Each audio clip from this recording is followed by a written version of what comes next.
See on üks nendest kodudest, mida Tallinnas väga tihti ei kohta.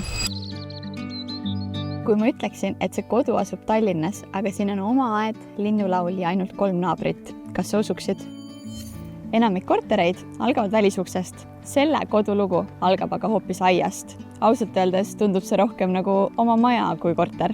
Maja ümber laiub 1200 ruutmeetrine aiaga piiratud krunt, kus kasvavad õunapuud, männid, kased, kadakas ja pihlapuu. Siin on ruumi grillimiseks, olemiseks ja lihtsalt vaikuse nautimiseks.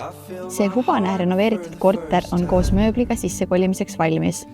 Köögis saad nautida hommikupäikest ning õhtupoolikul täidab valgus magamistoa ja elutoa. Korteris on õhk tüüpi soojuspump ning kamin. Ja see ei ole lihtsalt kütteseade, see on põhjus, miks sügisesed õhtud muutuvad koduseks. Kui tööpäev läbi saab, ei pea sa sõitma loodusesse, sa juba elad selle keskel. Samuti on siin suurepärane ühendus kesklinnaga. Rongipeatus on vaid 7–8 minuti jalutuskäigu kaugusel. See kodu ei ole lihtsalt korter, vaid koht, kus saad elada rahulikult, roheluses, oma hooviga ja väikese kogukonnaga majas, eemal linnamüürast, samas siiski Tallinnas.